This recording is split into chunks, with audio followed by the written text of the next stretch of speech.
السلام علیکم ناظرین، تحریک عدم اعتماد کا معاملہ جو ہے وہ بالکل عین وقت پہ سر پہ آ پہنچا ہے اور اتوار کے روز صبح 11 بجے قومی اسمبلی میں گنتی ہونی ہے اور ابھی کوئی اس میں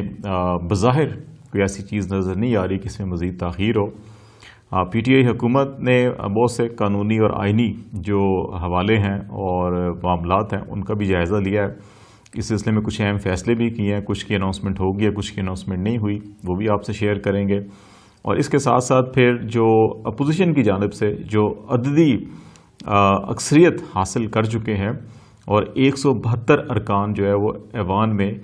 پیش بھی کر دیے، تو اب اس کے بعد اگر بلاول بھٹو صاحب یہ کہہ رہے ہیں کہ عدم اعتماد اگر ناکام ہوئی تو پھر حالات 20 سال تک خراب رہیں گے، یہ ان کو کیوں یہ شک گزرا کہ عدم اعتماد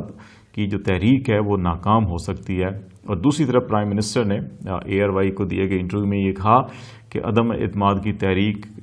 میں اگر حکومت نے کامیابی حاصل کر لی تو اس کے بعد ارلی الیکشن کا جو آپشن ہے وہ کوئی برا نہیں ہے اور عوام کے پاس جا کے فریش مینڈیٹ لیا جائے گا۔ تو یہ پرائم منسٹر اور بلاول نے یہ جو گفتگو کی ہے، یہ جو بات کی ہے، یہ کیوں کی جا رہی ہے؟ اور اس کے درمیان میں جو مختلف خبریں چل رہی تھیں کہ اس میں جنرل باجوہ یا کوئی اہم اور شخصیت جو ہے کہ شاید میڈیشن کروا رہی ہے اور وہ مختلف ملاقاتیں ہوئی ہیں، اور اس حوالے سے بھی پرائم منسٹر نے جو اپنے انٹرویو میں یہ کہا کہ ہاں ان کو جو آپشنز تھے 3 وہ اسٹیبلشمنٹ کی طرف سے ان کو یہ بتائے گئے تھے، اور بیسیکلی یہ آپشن اپوزیشن نے ہی ان کو دیے کہ یہ 3 آپشن ہیں، کہ اس کے اوپر جو بھی دیکھا جائے، اور پرائم منسٹر نے الیکشن کو جو ہے وہ ترجیح دی۔ جو ہم یہ کہتے تھے کہ ون ون سچویشن ایسی ہے کہ جس میں سارے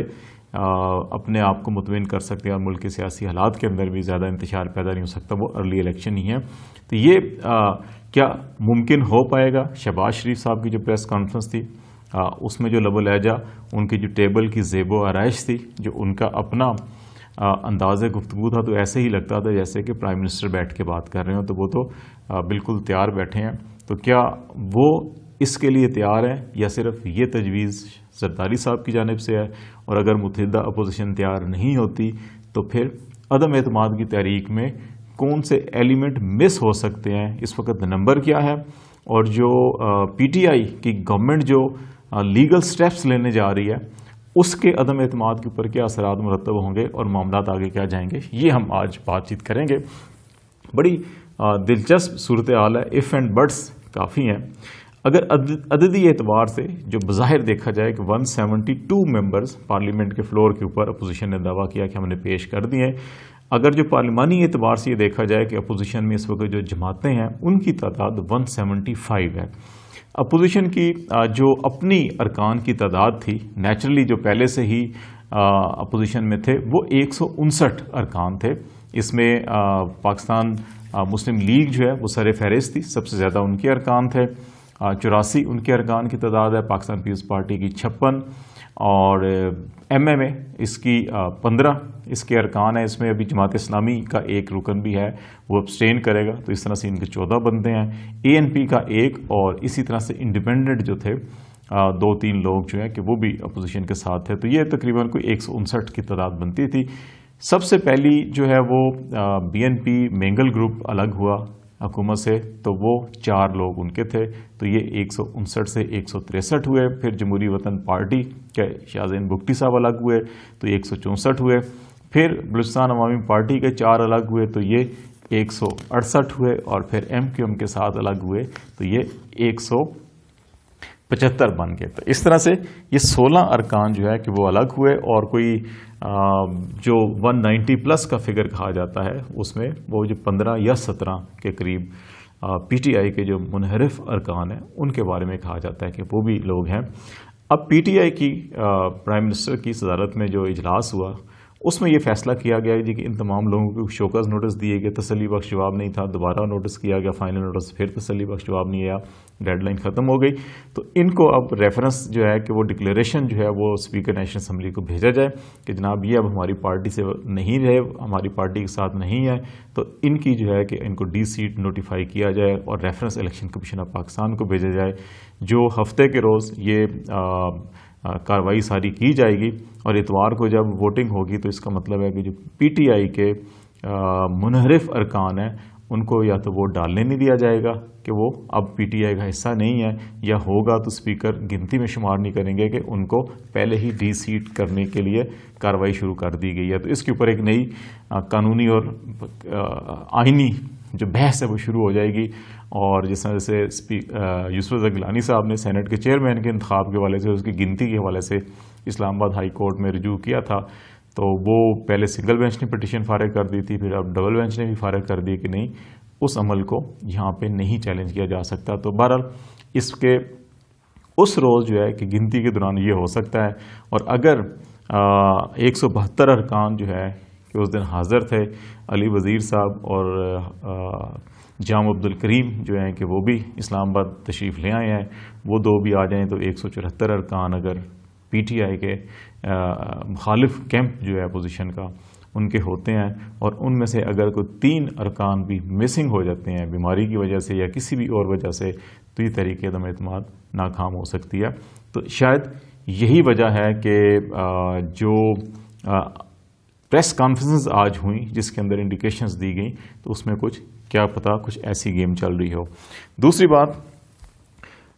پرائم منسٹر عمران خان نے کہا 3 آپشن ان کے سامنے آئے تھے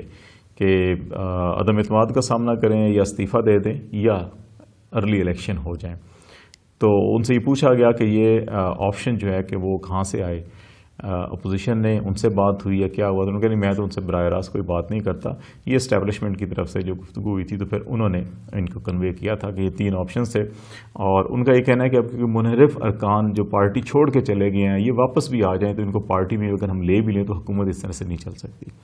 تو اب ان کا جو ہے وہ پارٹی کے اندر کوئی مقام نہیں ہے، ان کو ہم ڈی سیٹ کر رہے ہیں، تو اس لیے حکومت کے بعد جب ان کو ڈی سیٹ کر دیں گے تو ویسے بھی وہ مطلوبہ نمبر نہیں ہوگا، تو اس لیے بہتر ہے کہ جنرل الیکشن ہونا چاہیے، عوام کے پاس جائیں اور پھر عوام فیصلہ کرے کہ وہ کس کو اگلا مینڈیٹ دیتے ہیں، تو اس کے بعد جو بھی آتا ہے تو وہ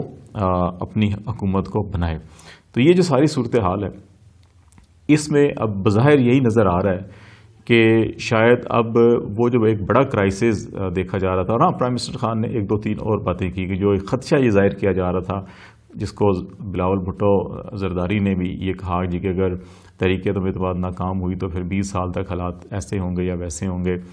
اور پی ٹی آئی کے کارکنوں نے بھی جو پہلے کمپین سوشل میڈیا پہ چلائی اور ابھی بڑے اگریسو بعض چیزیں کر رہے ہیں، تو اس سے خیال یہ تھا کہ شاید اگر یہ معاملہ زیادہ خراب ہوئے تو اس کے نتیجے میں دنگے فساد ہو سکتے ہیں، تو اس لیے بہتر ہے کوئی ایسی راستہ نکالا جائے کہ سب کے لیے ون ون پوزیشن ہو۔ ابھی ایک طرف تو یہ ارلی الیکشن کے لیے گراؤنڈ بنایا جا رہا ہے، اور دوسری طرف جو ہے فواد چودھری صاحب کو وزارت قانون کا منصب دیا جا رہا ہے۔ فروغ نسیم صاحب ایم کیو ایم کے تھے، واپس چلے گئے، وہ اپوزیشن میں شامل ہو گئے، ان کو یہ منصب دیا جا رہا ہے، اور وہ یہ کہہ رہے ہیں کہ وہ تمام قانونی اور لیگل جو معاملات ہیں ان کو دیکھیں گے، اور جو بیرونی سازش ہے اور اس کے جو عناصر ہیں یہاں پہ ان کے خلاف وہ آرٹیکل 6 کا مقدمہ بھی کر سکتے ہیں۔ تو اب دیکھنا یہ ہوگا کہ کیا یہ محض ایک